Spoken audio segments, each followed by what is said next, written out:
Evening to all of students, कैसे आप सभी लोग। मैं उम्मीद करता हूँ आप सभी लोग अच्छे होंगे, टॉपिक्स आपको अच्छे से समझ आ रहे होंगे और समझ आ रहा है कि आप लोगों के ऊपर प्रेशर बहुत ज़्यादा है क्योंकि इस समय वीडियोस ज़रा आप लोग कम ही वॉच कर रहे हैं। खैर कोई बात नहीं, आपका जो मैथ्स का एग्ज़ाम लगा हुआ है वो आई थिंक 11 मार्च को है, तो फिर आपके पास प्रॉपर टाइम मिल जाएगा बीच में। फर्स्ट एग्ज़ाम आई थिंक 25 को, जो मेजर सब्जेक्ट हैं उसमें आपका आई थिंक 25 को फर्स्ट है। I don't know about it, लेकिन हाँ मैथ्स का शायद 11 मार्च ही आपका है, तो परेशान होने वाली कोई बात नहीं है। हर सब्जेक्ट को पर अपनी कमांड करेंगे और हर सब्जेक्ट को प्रॉपर टाइम देना ज़रूरी भी है। फिलहाल 2023 में जो 1 मार्क्स क्वेश्चन है वो 20 आने वाले हैं, जिसमें 18+2 का कंसेप्ट है। ये मैं कई बार बता चुका हूँ, हर वीडियो में इस बात को मेंशन करता हूँ और इस बार मैं फिर बता रहा हूँ कि 18 एमसीक्यू मिलेंगे और 2 असर्शन बेस्ड क्वेश्चंस मिलेंगे। अगर आपने इंट्रोडक्टिव वीडियो इस चीज़ के लिए नहीं देखा है तो आप ऊपर आई बटन पर क्लिक करके देख सकते हैं, तो वहाँ पे भी आपको मैंने फुल डिटेल में एक्सप्लेन किया हुआ है। तो चलिए आज की क्लास की शुरुआत करते हैं अपने ऑब्जेक्टिव टाइप क्वेश्चंस के क्वेश्चन नंबर 1 के साथ में। मैग्नीट्यूड हमें पूछ रहा है इस एक्सप्रेशन का। आप जानते हैं कि अगर ए वेक्टर की वैल्यू हम एज्यूम कर लेते हैं a1i plus a2j plus a3k, तो जो मॉड ऑफ ए वेक्टर होगा वो क्या बन जाता है, a1i a2j प्लस a3k। और जैसे ये टू वर्टिकल लाइन हटती हैं then a1 square plus a2 square plus a3 square with square root mod of A vector. इसका मतलब ये हुआ कि 6 का स्क्वायर 36, 2 का स्क्वायर 4 एंड 3 का स्क्वायर 9 ऐड कर दिया, तो इन दोनों को ऐड करने पर 40 मिल जाता है। 40 को 9 के साथ में ले लिया then we get the 49। Square root भी तो लेना होता है, जैसे स्क्वायर रूट लिया then we get the 7। Option B is correct. Next question की तरफ हम लोग बढ़ रहे हैं। क्वेश्चन नंबर 2 पोजीशन वेक्टर पूछ रहा है। Position vector of the point which divides the join of the points with the position vector this and this. ये कंसेप्ट याद रखेंगे। मान लेते हैं ये कोई एक पॉइंट हमारे पास ए है, ये कोई एक पॉइंट हमारे पास बी है और ये यहाँ पर कोई एक पॉइंट हमारे पास सी है। ठीक, अब ये जो पॉइंट सी है ये असल में लाइन सेगमेंट ए बी को lambda ratio M ratio N में डिवाइड कर रहा है। ये ओरिजिन हो जाता है ओ, ओरिजिन से सारे वेक्टर्स बाहर की तरफ जाते हैं, तो ओ ए को हमने ए वेक्टर मान लिया, ये हमारा टारगेट है, और ओ बी को हमने बी वेक्टर मान लिया। तो याद रखेंगे एम एन थ्योरम, क्या कहते हैं, एम एन थ्योरम। और ये थ्योरम आपको ये बताती है कि ओ सी वेक्टर जो होगा इस स्केलर क्वांटिटी को लेंगे then m into O B vector plus n into O A vector whole upon m plus n। इसको लिख सकते हैं m B vector plus n A vector whole upon m plus n।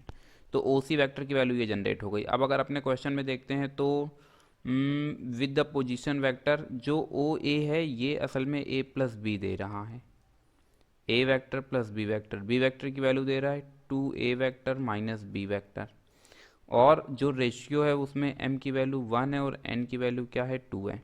इसका मतलब ये हुआ कि इस 1 का मल्टीप्लाई इस b मतलब इस एक्सप्रेशन से, तो आपको देखने को मिलेगा 1 इंटू, बस इस तरीके से याद रखना कि ये जो एक्सप्रेशन है ये ओ ए वैक्टर है, ये जो एक्सप्रेशन है ये ओ बी वैक्टर है, ये m है, ये n है। तो पहला वाला बाद वाले के साथ जाता है, पहला वाला बाद वाले के साथ जाएगा, पहला वाला बाद वाले के साथ जाएगा, पहला वाला बाद वाले के साथ जाएगा, बस इतना याद रखना। तो 1 इंटू पहला वाला बाद वाले के साथ जाएगा then 2a minus B plus 2a plus B whole upon 1 plus 2। 1 plus 2 3a में देखने को मिल रहा है, तो ऑप्शन बी तो डायरेक्टली गलत हो जाता है, या तो a सही है या c सही है या फिर d सही है। अगर 2 का a से मल्टीप्लाई करा देते हैं तो 2a यहाँ से और 2a यहाँ से, 2 2 4 हो जाता है, 4a इसमें भी नहीं है, गलत हो गया, इसमें भी नहीं है, गलत हो गया, then option D is correct. पूरा एवेलुएट करने की जरूरत ही नहीं है। फिर नेक्स्ट क्वेश्चन की तरफ बढ़ते हैं। क्वेश्चन नंबर 3 पूछ रहा है इनिशियल पॉइंट दिया गया, टर्मिनल पॉइंट दिया गया है, तो इनिशियल पॉइंट दिया गया है, पॉइंट को वेक्टर में कन्वर्ट करने का प्रोसेस क्या होता है, कोई भी अगर पॉइंट है और उसको आपको क्या करना है, वेक्टर में कन्वर्ट करना है, तो इस वेक्टर को हम लोग नाम देते हैं पोजीशन वेक्टर। क्या नाम देते हैं? Position vector. ठीक। और याद रखेंगे जो भी पॉइंट है उसमें ओरिजिन ओ इन्वॉल्व कराओ,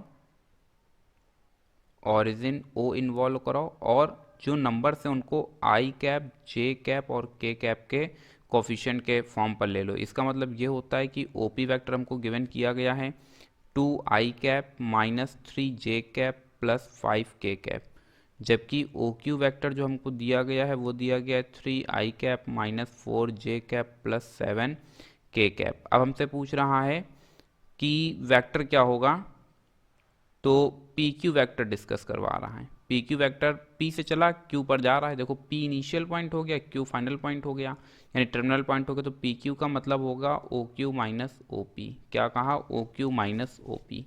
और अब जैसे ही हमने इसके अंदर वैल्यूज़ को पुट किया, इस बात को, इस फॉर्मूले को हम लोग इस तरह से भी समझ सकते हैं कि एक बच्चा जो कि अभी किसी पॉइंट 2 पर था, कुछ समय के बाद पॉइंट 5 पर चला जाता है, कितनी डिस्टेंस उसने चेस किया, तो आपका जवाब होगा 3। और हम पूछें 3 कैसे मिला, तो आपने कहा सर फाइनल माइनस इनिशियल। क्या कहा? Final minus initial. तो यहाँ पर भी वही फाइनल माइनस इनिशियल। अब जो ओ क्यू वैक्टर है वो क्या है? 3i -4j +7k minus O P vector की वैल्यू क्या है? 2i -3j +5k। अब हमने क्या किया, 3 में से 2 चला गया, then we get the i। अब देखते हैं तो ऑप्शन बी तो सीधे गलत हो जाता है, क्योंकि यहाँ पर अगर आप देख रहे हैं तो कोफिशिएंट 5 है i का। ए और सी में से कोई एक सही है। चलो इन दोनों को इवेलुएट कर लेते हैं। माइनस साइन माइनस से कोलैप्स करेगा तो माइनस माइनस प्लस, 4 में से 3 चला जाता है, then we get the minus का जे। अब देखो माइनस जे ऑप्शन ए में है, ऑप्शन ए सही हो सकता है, लेकिन जब नन ऑफ दीज हो तो फिर पूरा चेक कर लेना। 7 में से 5 चला जाता है, then we get the 2। It means option A is correct. फिर नेक्स्ट क्वेश्चन की तरफ हम लोग बढ़ रहे हैं। पूछ रहा है एंगल बिटवीन टू वेक्टर्स। आप जानते हैं cos theta equals to A vector dot B vector upon mod of A mod of B. और इसमें मैंने आपको बताया हुआ था कि अगर ये ए वेक्टर है, ये बी वेक्टर है, ये ऑरिजिन ओ है, तो ऑरिजिन से सारे वेक्टर्स बाहर की तरफ जाएंगे। दूसरी बात ये थी कि अगर इनके बीच का एंगल थीटा है तो फॉर्मूला अप्लाई होगा cos theta equals to A vector dot B vector upon mod of A vector mod of B vector. इसका मतलब ये हुआ कि जो अभी हमको दिया जा रहा है वो आई माइनस जे ए वेक्टर हो गया। तो यहाँ से मॉड ऑफ ए वेक्टर की वैल्यू हम जनरेट कर सकते हैं, coefficient of I square and coefficient of j square, then 1 plus 1, and finally we get the under root 2. This expression is known as mod of a vector, and the b vector is known as j cap minus k cap. Then mod of b vector is known as 1 square plus minus 1 square। Question number 1 में ये explain कर दिया था modulus. Again we get the under root 2। अब हम generate करेंगे a vector dot b vector I minus J dot J minus K. आप अच्छी तरह से जानते हैं आई डॉट जे की वैल्यू क्या होती है? 0 होती है। तो कुल मिलाकर के जे डॉट जे हमको -1 मिलने वाला है, बाकी सब 0 हो जाएंगे। आइडेंटिटी मैट्रिक्स आप अच्छी तरह से जानते हैं 1 0 0 1 0 0 1। और यहाँ पर आ जाता है आई कैप जे कैप के कैप, यहाँ पर आ जाता है आई कैप जे कैप और के कैप। अब यहाँ पर आ जाता है डॉट प्रोडक्ट, तो आई डॉट आई की वैल्यू 1, जे डॉट जे की वैल्यू 1 और के डॉट के की वैल्यू 1। तो इसका मतलब ये हुआ कि यहाँ पर जो भी आप देख रहे हैं -1, ये आपको पता चल रहा है कि किस तरह से आ रहा है, क्योंकि आई डॉट जे 0 हो जाएगा, आई डॉट के 0 हो जाएगा, डॉट जे 1 हो जाता है, और जे डॉट के अगेन वी गेट दी 0। सारी वैल्यूज़ को उठाते हैं और ला करके इसी फॉर्मूले के अंदर पुट कर देते हैं। Then cos theta equals to A dot B की value -1 upon under root two, यहाँ से -1 अपॉन रूट 2 कॉस थीटा। अब अगर हम इसको इवेलुएट करें तो -√2² देन -1/2, और -1/2 का मतलब हो जाता है कॉस में 60।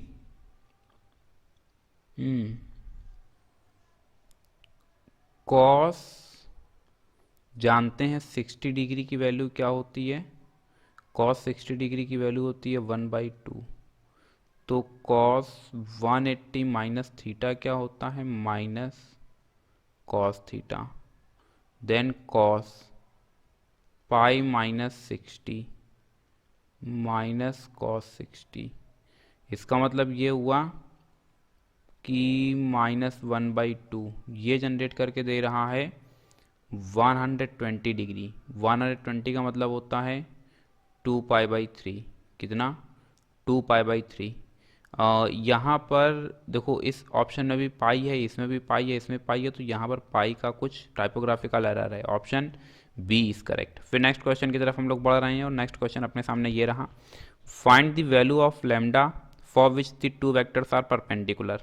एक बार फिर से हम लोग जरा पीछे चलेंगे लास्ट पेज पर।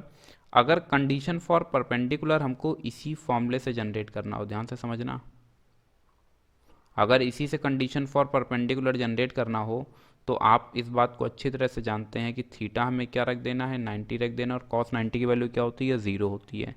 Then we get the A vector dot B vector upon mod of A and mod of B.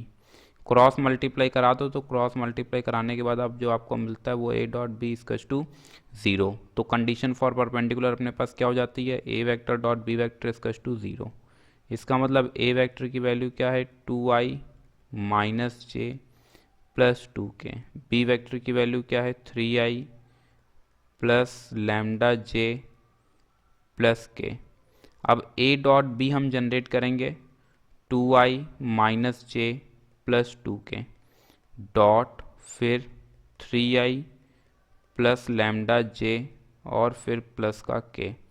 अब आई कंडीशन फॉर परपेंडिकुलर के लिए ए डॉट बी क्या हो जाता है, 0 हो जाता है, 3 2 जा 6 हो जाता है, माइनस लैम्डा हो जाता है, प्लस 2 हो जाता है। तो कुल मिलाकर के 0 equals to 8 minus lambda equals to क्या मिल जाता है, 8 मिल जाता है। Option D is correct. मैं उम्मीद करता हूँ कि चीज़ें आप समझ पा रहे हैं कि किस तरह से हो पा रही हैं। फिर क्वेश्चन नंबर 6 की तरफ हम लोग रुक कर रहे हैं। Area of parallelogram. Area of parallelogram, area of parallelogram ध्यान से समझेंगे इस आर्टिकल को। एरिया ऑफ पैरेललोग्राम एक्चुअली दो आउटपुट हमको देता है।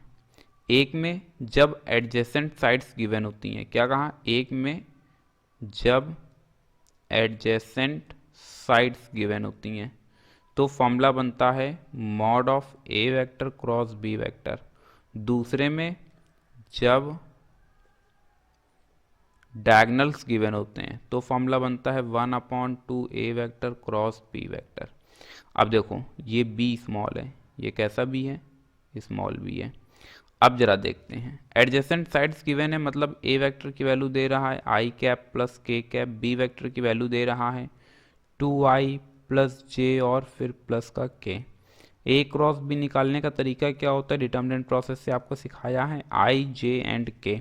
आई की वैल्यू क्या है, कोफिशिएंट ऑफ आई 0 है, कोफिशिएंट ऑफ आई 1 है। ए वेक्टर में देखेंगे जो पहले वेक्टर लिखा होगा उसी की वैल्यूज पहले लिखी जाएंगी। देन कोफिशिएंट ऑफ आई क्या is 1, J cap is 0 and के कैप इज 1। बी वेक्टर में coefficient of I cap is 2, J cap is 1, के कैप इज 1। और अभी हमें क्या करना है, इस डिटर्मिनेंट को एक्सपेंड कर देना है। देन आई कैप, आप जानते हैं जिस नंबर को लेते हैं उसका राइट लेफ्ट अप डाउन सब कैंसिल हो जाता है। माइनस का जे कैप, यहाँ से 1 2 1 1, फिर प्लस का के कैप, यहाँ से आपको देखने को मिलता है 1 0 2 1। अब हमने क्या किया, इसको थोड़ा सा और कैलकुलेट कर लिया, तो यहाँ से क्रॉस मल्टीप्लाई मीन्स आप जानते हैं ए बी सी डी। ये डिटर्मिनेंट में जो सीरीज दो चल चुकी हैं, केस स्टडी बेस्ड क्वेश्चन और दूसरा एमसीक्यू, वहाँ पर दोनों में मैंने आपको एक्सप्लेन किया हुआ A D minus B C. Then minus I cap, क्या कहा, माइनस आई कैप, फिर यहाँ से माइनस का जे हमने लिया तो I minus 2, then we get the plus का जे कैप एंड प्लस का के कैप। ये जो वैल्यू आई है ये किसकी वैल्यू आई है, ए क्रॉस बी। अभी हमको क्या जनरेट करना है, मॉडुलस जनरेट करना है। इसके बाद यहाँ से देखेंगे तो mod of A cross B जब हम जनरेट करते हैं तो coefficient of I square, coefficient of J square, coefficient of K square, यहाँ से हमको देखने को मिलता है √3। Then option B is correct. फिर नेक्स्ट क्वेश्चन की तरफ हम लोग बढ़ रहे हैं और क्वेश्चन नंबर 7 ये रहा, पूछ रहा है ए डॉट बी की वैल्यू क्या होगी। अच्छा, ए क्रॉस बी मुझे लगता है mod of A mod of B sine theta N cap. अब जबकि हम मॉडुलस पूरे एक्सप्रेशन पर रन करा देंगे तो मुझे लगता है कि ए क्रॉस बी इक्वल आपको देखने को मिलेगा mod of A vector, mod of B vector, mod of sine theta, mod of N cap. मैंने आपको ढेरों बार बताया कि जब भी किसी कोई भी एक्सप्रेशन हो अगर उसके ऊपर कैप है तो उसकी मॉडुलस वैल्यू क्या हो जाएगी, 1 हो जाएगी, क्योंकि कैप हमेशा किसको बताता है, कैप हमेशा बताता है यूनिट वेक्टर को। अब mod of A cross B की वैल्यू हमको गिवन की जा रही है, वो क्या है, वो 12 है। मॉड ऑफ ए वेक्टर की भी वैल्यू हमको गिवन की जा रही है, मॉड ऑफ ए वेक्टर की वैल्यू क्या है 8, मॉड ऑफ बी वेक्टर की वैल्यू क्या है 3, और यहाँ से मॉड ऑफ साइन थीटा। अब यहाँ से अगर हम सिंप्लीफाई करें तो 4 2 जा 3 4 जा एंड 4 2 जा, then we get the 1 equal to mod of sine theta, 1/2 equal mod of sine theta. और ये पिछले वीडियोस में मैं आपको बता चुका हूँ कि जब भी मॉडुलस हटता है तो एक प्लस माइनस साइन आपको देखने को मिलता है। इसका मतलब ये हुआ कि ये जो एक्सप्रेशन है ये असल में हमको आउटपुट क्या देने वाला है, ये आपको आउटपुट देने वाला है sine plus minus pi by 6। क्या देगा, पाई बाई 6। पाई बाई 6 का मतलब 30 डिग्री, पाई का मतलब 180/6, then we get the 30 degree. तो यहाँ से जो हमको थीटा देखने को मिल रहा है वो थीटा में क्या देखने को मिल रहा है, प्लस माइनस पाई बाई 6। अब जरा ध्यान देंगे, we have actually required the value of A dot B, जो कि पीछे भी मैं आपको फॉर्मूला बता करके आ रहा हूँ। तो ए डॉट बी के लिए फॉर्मूला क्या बनता है, mod of A mod of B cos theta. Cos minus theta क्या होता है, कॉस थीटा होता है, कॉस प्लस थीटा तो कॉस थीटा होता ही है। इसका मतलब ये हुआ कि चाहे हम प्लस पाई बाई 6 रखें और चाहे रखें माइनस पाई बाई 6, दोनों से ही आउटपुट आपको हमेशा प्लस में ही मिलेगा। मॉड ऑफ ए की वैल्यू 8 रही, मॉड ऑफ बी की वैल्यू 3 रही, और यहाँ से मिल जाता है cos pi by 6। Cos 30 degree की वैल्यू क्या होती है, √3/2। क्या होती है, √3/2। 2 4 जा 4 3 जा 12 √3, then which option is correct, option C is correct. फिर नेक्स्ट क्वेश्चन की तरफ हम लोग बढ़ रहे हैं, projection of vector along this vector. Projection पूछ रहा है तो फॉर्मूला याद रखेंगे, projection of A vector on B vector. जिस पर प्रोजेक्शन निकालते हैं उसको यूनिट वेक्टर में बदल देते हैं, सिंपल सा फॉर्मूला है।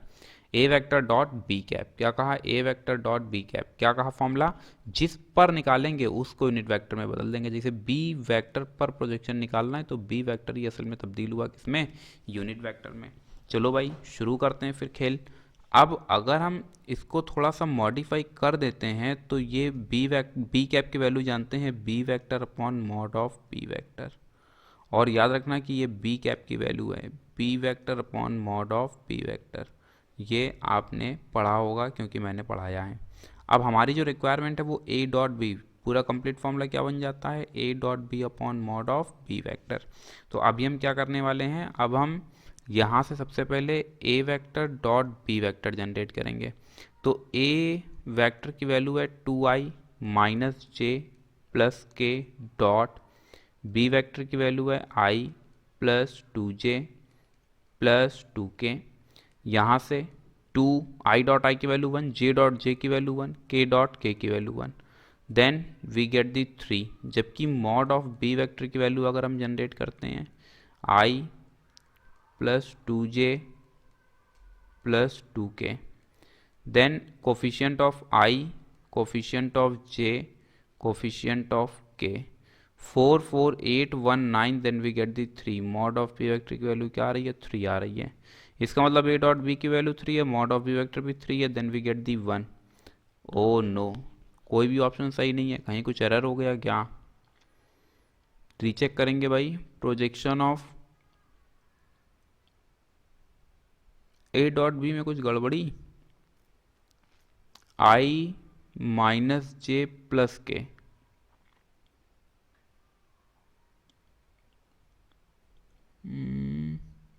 आई plus 2j plus 2k, I dot I की वैल्यू 2 मिल जाती है, फिर जे डॉट जे ये देखो -2 आएगा। इसका जब इसके साथ डॉट प्रोडक्ट कराएंगे तो ये क्या बना देता है, -2, और ये दोनों हो जाते हैं कैंसिल। तो यहाँ पर अब बच क्या रहा है, +2। तो अब जैसे ही यहाँ पर वैल्यूज़ को पुट किया, then we get the 2/3। Then which option is correct, option A is correct. फिर नेक्स्ट क्वेश्चन की तरफ हम लोग बढ़ेंगे और नेक्स्ट क्वेश्चन अपने सामने ये रहा, A vector dot B vector are the unit vector. ये जो इतना एक्सप्रेशन है इसका मीनिंग है mod of A vector equals to 1, mod of B vector equals to 1। अब √3 A vector minus B vector का स्क्वायर हम ओपन करेंगे तो ये A square plus B square -2 A dot B.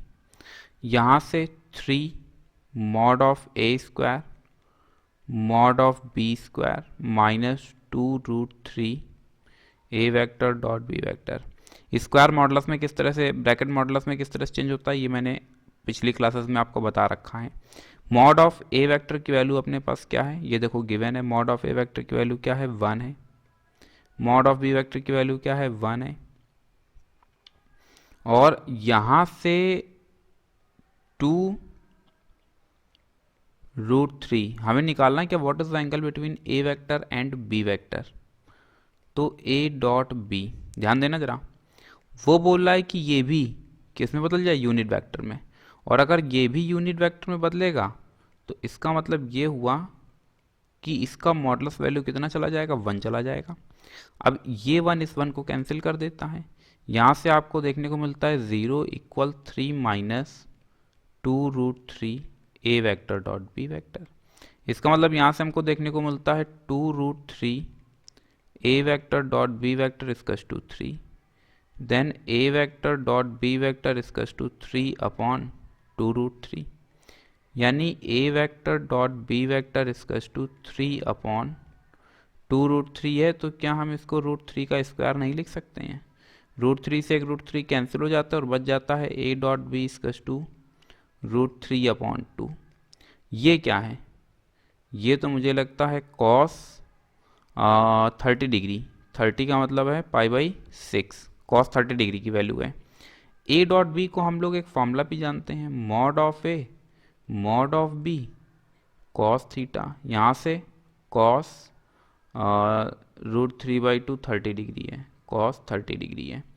Mod of A की value 1, B की value 1, then cos theta equals to cos 30 degree. Then theta की value क्या आ गई हमारे पास, 30 degree. Which option is correct, option A is correct. 9 question अभी अपने पास और हैं।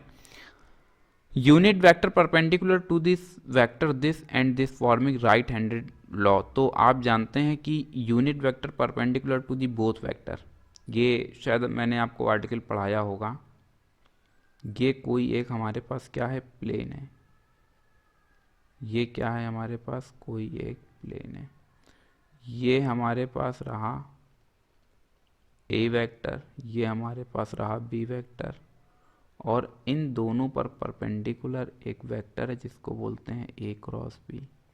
इनके बीच का एंगल थीटा है, मगर ये इसके साथ में 90 डिग्री पर बेंट है और ये इसके साथ में 90 डिग्री पर बेंट है। ये आर्टिकल मैंने आपको पढ़ाया होगा और बताया भी है, मुझे अच्छी तरीके से याद है। इसका मतलब हम जनरेट करेंगे ए वेक्टर क्रॉस बी वेक्टर। तो यहाँ पर i j k 1 -1 0। अभी क्या करना है, इसको एक्सपेंड कर देना है। देन 1 -1 1 1 माइनस का j 1 1 0 0 प्लस का k 1 -1 1 1। ये वाला कुछ गड़बड़ हो गया है, -1 1, और ये वाला एक्सप्रेशन 0 में बदलेगा और ये वाला भी एक्सप्रेशन किस में बदलेगा, 0 में। ये 0, ये भी 0, और ये बना देता है क्या, प्लस का 2k। क्या बना देता है, प्लस का 2k। ये किसकी वैल्यू आई है, A vector cross B vector की। अब अगर हमें जनरेट करना है mod of A cross B, क्या जनरेट करना है, mod of A cross B, तो ये 2k कैप, जाहिर सी बात है 2 का स्क्वायर फिर root then again we get the 2। अब हमारी रिक्वायरमेंट क्या है, हमारी रिक्वायरमेंट है unit vector perpendicular to this vector, इसका मतलब n कैप। फॉर्मूला होता है a vector cross b vector upon mod of a cross b, mod of a cross b, mod of a cross b। a cross b की value क्या आ रही है 2k cap, जबकि mod of a cross b की value क्या आ रही है 2 आ रही है, cancel out then we get the k। Which option is correct, option A is correct. Next question की तरफ हम लोग बढ़ रहे हैं और नेक्स्ट क्वेश्चन अपने सामने ये रहा, क्वेश्चन नंबर 11 पूछ रहा है mod of K A vector lies in the interval, किस इंटरवल में लाई करेगा। अच्छा एक चीज़, जैसे ये के है, अगर अगर इसी एक्सप्रेशन में अभी तो ये पता चल रहा है कि के जो है वो -1 से तो बड़ा होगा लेकिन +2 से छोटा होगा, और यही एक्सप्रेशन रखें और हम कहें कि मॉड ऑफ के, तो आप जानते हैं कि मॉडुलस हमेशा 0 के या तो बराबर होगा या फिर 0 से बड़ा होगा, लेकिन जो पॉजिटिव है उससे तो हमेशा छोटा ही रहेगा। इसका मतलब इन दो एक्सप्रेशंस में आप एक रिलेशनशिप मेंटेन कर पा रहे हैं कि अगर मॉड ऑफ के की बात करेंगे तो फिर मॉड ऑफ के केस में क्या होगा कि जो अभी निगेटिव वैल्यू है वो असल में 0 पर आकर के रुक जाएगी, क्योंकि मॉडुलस जो होता है वो हमेशा 0 से बड़ा होता है। मॉडुलस हमेशा आपको पॉजिटिव वैल्यू देता है, वो कभी निगेटिव वैल्यू आपको दे ही नहीं पाएगा। अगर इस कंसेप्ट को आप समझ चुके हैं तो फिर यहाँ से अब आप बेहतर तरह से समझ जाएंगे। अगर इस एक्सप्रेशन में देखें तो मॉड ऑफ के की दो वैल्यूज़ आ रही हैं, जो लीस्ट वैल्यू है, जो मिनिमम वैल्यू है, लीस्ट मतलब होता है मिनिमम, वो कितनी आ रही है 0, और जो मैक्सिमम वैल्यू है वो कितनी आ रही है, मैक्सिमम वैल्यू आ रही है +2। पूछ रहे हैं किस इंटरवल में लाई करेगा। इंटरवल का मतलब क्या होता है कि आपको एक लीस्ट निकालना और एक ग्रेटेस्ट निकालना है। इसका मतलब कि अगर इस एक्सप्रेशन को हम ये लिखें के मॉड वेक्टर नहीं है, मॉड ऑफ ए वेक्टर, तो एक बार के की वैल्यू क्या चली जाती है, एक बार के की वैल्यू चली जाती है 0 into mod of A 3 given है, और सेम यहाँ से एक बार मॉड ऑफ के की वैल्यू 2 चली जाती है into 3, then we get the 0, 3 2 जा 6। तो किस इंटरवल में लाई करेगा, ऑप्शन ए इज करेक्ट। बेहतरीन सवालों में से एक है। Next question, the vector in the direction that has the magnitude, देखो जिस जो मैग्नीट्यूड बोल रहा हो वो मैग्नीट्यूड हम गेन कर सकते हैं, लेकिन उसके पहले में वेक्टर को क्या करना पड़ेगा, एक यूनिट वेक्टर में कन्वर्ट करना पड़ेगा। किस वेक्टर में, यूनिट वेक्टर में। अब यूनिट वेक्टर में कन्वर्ट करने की ज़रूरत क्या पड़ती है भैया, यूनिट मतलब वही होता है कि 1 है, और जब यूनिट को आप 1 में कन्वर्ट कर देते हैं उसके बाद प्रॉब्लम इसलिए ईजी हो जाता है क्योंकि जितने से भी मल्टीप्लाई कराना है करा करके उतने ही वेक्टर में कन्वर्ट करा देंगे। 2j प्लस का 2k, यहाँ से मॉड ऑफ ए वेक्टर, इसको बस इस तरीके से समझो कि मैग्नीट्यूड 9 चाहिए तो यूनिट रूल जो लोअर क्लासेस में 4th और 5th में पढ़ते हैं वही रूल यहाँ पर अप्लाई हो रहा है। -2² प्लस 2², यहाँ से आपको देखने को मिलता है 1 + 4 + 4, 4 8 और 1 9, and finally we get the mod of A vector equals to 3। अब हम जनरेट करेंगे यूनिट वेक्टर, क्या जनरेट करेंगे, unit vector A vector upon mod of A vector. A vector की वैल्यू क्या है, i -2j plus 2k whole upon mod of A vector की वैल्यू क्या है 3। तो ये हमारे पास जनरेट हुआ। अब ये जो मॉड ऑफ ए वेक्टर है ये एक्चुअली यूनिट वेक्टर है, मतलब इसकी मॉडुलस वैल्यू 1 है, जबकि हमसे मैग्नीट्यूड कितना जनरेट करवा रहा है 9। तो ये तभी सही हो सकता है जबकि जो रिक्वायर्ड सोल्यूशन है उस एक में 9 से मल्टीप्लाई करा दिया जाए। तो 9 ए वेक्टर की वैल्यू क्या है, i -2j plus 2k whole upon 3, 3 3 जा 9, तो यहाँ से पता चल जाता है 3 i cap -2j cap plus 2k cap. Then which option is correct, option C is correct. फिर नेक्स्ट क्वेश्चन की तरफ हम लोग बढ़ रहे हैं और नेक्स्ट क्वेश्चन ये रहा, the vector having initial and the terminal component respectively. तो जाहिर सी बात है फाइनल माइनस इनिशियल, 3 में से 2 चला गया तो -5 और -5 केवल ऑप्शन सी में दिया जा रहा है। Then option C is correct, पूरा कैलकुलेट करने की ज़रूरत ही नहीं है। फिर नेक्स्ट क्वेश्चन की तरफ हम लोग बढ़ रहे हैं और नेक्स्ट क्वेश्चन ये रहा, angle between A and be with magnitude. अच्छा, मॉड ऑफ ए वेक्टर की वैल्यू √3 दे रहा है, मॉड ऑफ बी वेक्टर की वैल्यू आपको 4 दे रहा है, ए डॉट बी की वैल्यू 2 √3 दे रहा है। तो कॉस थीटा पीछे भी हम बता करके आए हैं, A vector dot B vector upon mod of A mod of B. अब a डॉट बी की वैल्यू हमको गिवन कर दी गई है 2√3 अपॉन मॉड ऑफ a की वैल्यू √3 गिवन की गई है और 4, देन 2 जा 4 and finally we get the cos theta इजकस टू 1/2 इजकस टू कॉस कितने की वैल्यू है 1/2 मतलब कॉस 60 डिग्री, कॉस 60 का मतलब हो गया पाई/3। Then which option is correct, option B is correct. फिर नेक्स्ट क्वेश्चन की तरफ हम लोग बढ़ रहे हैं और नेक्स्ट क्वेश्चन अपने सामने ये रहा, लैम्डा जनरेट करना है, ऑर्थोगोनल की बात कर रहा है। अरे यार दोनों का डॉट प्रोडक्ट करा तो दोनों का डॉट प्रोडक्ट किसके इक्वल होना चाहिए, 0 के इक्वल।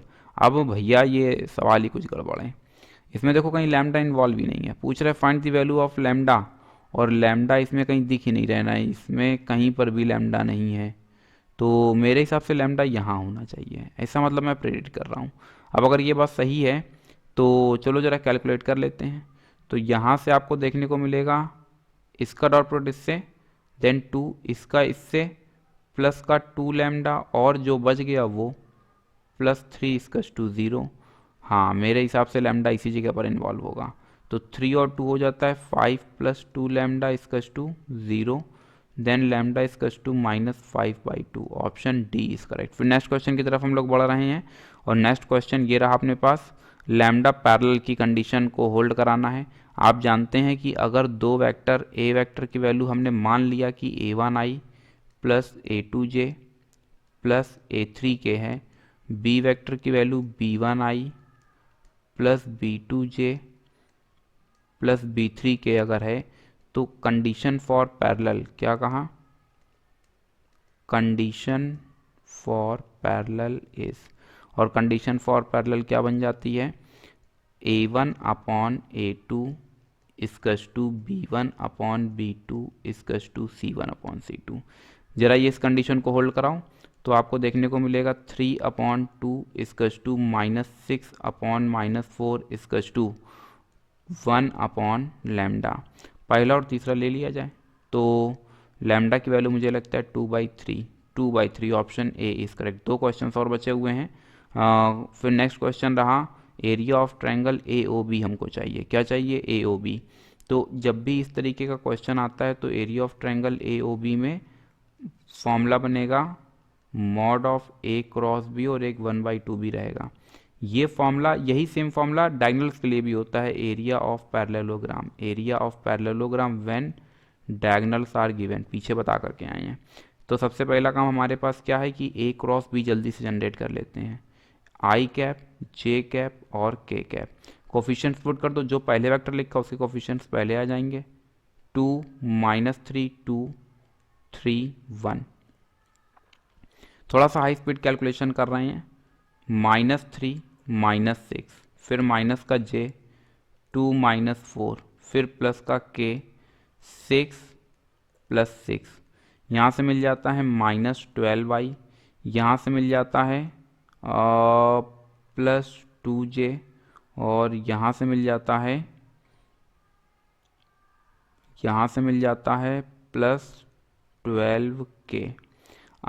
यहाँ से ये वैल्यू जो जनरेट हुई है A क्रॉस B की, अगर हम जनरेट करें mod of A cross B तो -12² +12² +12², यहाँ से मुझे लगता है जनरेट करके दे देता है 144 प्लस, यहाँ से जनरेट करके देगा 4 + 144। अगर हम सबको ऐड कर देते हैं देन 288 प्लस 4 ऐड करने पर आपको देखने को मिलेगा 292, कितना 292, और 292 क्या 4 से डिविजिबल है, 2 इसको नहीं लिखो, एक काम करो यहाँ से 4 ही पूरा कॉमन कर लिया, तो जैसे ही 4 कॉमन किया तो 4 7 जा 4 2 जा प्लस का 1, यहाँ से ये रूट से बाहर आता है और ये बना देता है √73। अब हम जैसे ही इसके अंदर वैल्यूज़ को पुट करते हैं तो 1/2 इंटू 2√73, तो यहाँ से मुझे लगता है 2 से 2 कैंसिल और √73, मुझे लग रहा है कुछ गड़बड़ हुआ है। अब गड़बड़ कहाँ हुआ है, गड़बड़ देखो इस जगह पर हुआ है। 6 3 कितना हो जाता है बच्चा, 9 हो जाता है, 6 3 कितना हो जाता है 9, तो यहाँ से क्या देखने को मिलता है 9 का स्क्वायर, 9 का स्क्वायर कितना हो जाता है 81। आप जरा सबको ऐड करो जल्दी से। 144, 48 ले लिया, इन दोनों को ऐड किया तो 148 में 81 ऐड कर दिया, देन 9, 8, 4, 229, कितना 229/2, then option D is correct. यहाँ पर क्या आ जाएगा, √229। तो which option is correct, option D is correct. और ये रहा आज की क्लास का लास्ट क्वेश्चन। हमसे पूछ रहा है कि किसके इक्वल होगा, तो इस टाइप के क्वेश्चंस में सबसे पहले हम लोग लेट कर लेते हैं कि जो ए वेक्टर है वो a1i plus a2j plus a3k, क्या का a1i plus a2j plus a3k। और अब हम क्या करेंगे, हम जनरेट करेंगे a vector cross i cap. तो a1i plus a2j plus a3k, यहाँ से क्रॉस i। आप जानते हैं i क्रॉस i, ये क्रॉस हमेशा इस रूल को फॉलो करता है, ये i कैप, ये j कैप और ये k कैप। तो i क्रॉस j किसके इक्वल, k के इक्वल, जबकि i क्रॉस i किसके इक्वल, 0 के इक्वल। जस्ट अपोजिट होता है, डॉट प्रोडक्ट में i डॉट i की वैल्यू 1 होती है, यहाँ पर i क्रॉस i की वैल्यू 0 होती है। तो i क्रॉस i 0 हो जाता है, j क्रॉस i क्या बना देता है, माइनस का k, और फिर i k क्रॉस i क्या बना देता है, प्लस का a3j। ये किसकी वैल्यू आई है, a vector cross i cap. अब हम क्या करेंगे, a vector cross i cap का स्क्वायर जनरेट करेंगे। तो a2k a3j स्क्वायर एक बार नहीं कई बार बताया है कि जब भी ब्रेक होता है तो किसमें ब्रेक होता है, डॉट प्रोडक्ट में। ये डॉट आया, a2j सॉरी k है प्लस a3j, डॉट मतलब i डॉट i की वैल्यू 1, तो ये बना देता है a2 square plus a3 square. थोड़ा सा आगे पीछे कर दिया है, ठीक है, a2 और a3, ये a2 नहीं, ये क्या है, ये a3 है। तो a3 वाले को ये लिख दिया, ये किसकी वैल्यू आई है, a vector cross i cap square. इसी तरह से यानी सिमिलरली हम जब जनरेट करते हैं दूसरा a vector cross j cap, एक चीज़ नोटिस की, जब यहाँ पर i है तो a1 मिसिंग है, तो जब यहाँ j होगा तो क्या मिसिंग हो जाएगा, a2। इस सिचुएशन में a1 square plus a3 square. और सेम प्रोसेस से जब हम जनरेट करेंगे a vector cross k cap, तो यहाँ से जनरेट हो जाएगा a1 square plus a2 square. ये हो जाता है इक्वेशन 1, ये हो जाता है 2 और ये हो जाता है 3। यहाँ से by first, second and third, जैसे ही हमने डिस्कस किया तो तीनों को ऐड करने पर, जैसे ही तीनों को ऐड करेंगे तो देखो a2 2 बार, a3 2 बार, a1 2 बार, तो 2 हो जाता है common, a1 square a2 square plus a3 square. और जो LHS में आएगा वो LHS में ये पूरा एक्सप्रेशन आ रहा है, ठीक है। तो यहाँ से अब इस एक्सप्रेशन को देखो, इस एक्सप्रेशन को, इसका क्या करो, डायरेक्टली मॉडुलस जरा जनरेट करो। और जब हम इसका मॉडुलस जनरेट करते हैं तो मॉड ऑफ ए वेक्टर की वैल्यू क्या जनरेट हो जाएगी, a1 square plus a2 square plus a3 square with under root. और अगर हम कर दें स्क्वायरिंग बोथ साइड तो जाहिर सी बात है यहाँ स्क्वायर आ जाएगा और ये रूट जो है ये पूरा रूट कैंसिल हो जाएगा। इसका मतलब ये जो लिखा गया है, क्या लिखा गया है, 2 mod of A vector square. 2 mod of A vector square मतलब option D is correct. Actually modulus को ब्रैकेट और ब्रैकेट को मॉडुलस में बदला जा सकता है अगर पावर इवन है तो ये था आज की क्लास का लास्ट क्वेश्चन। मैं उम्मीद करता हूँ कि चीज़ें आपको बेहतर तरह समझ आई होंगी। फिलहाल आज के लिए बस इतना ही। Thank you so much to all of you and as always may God bless you all.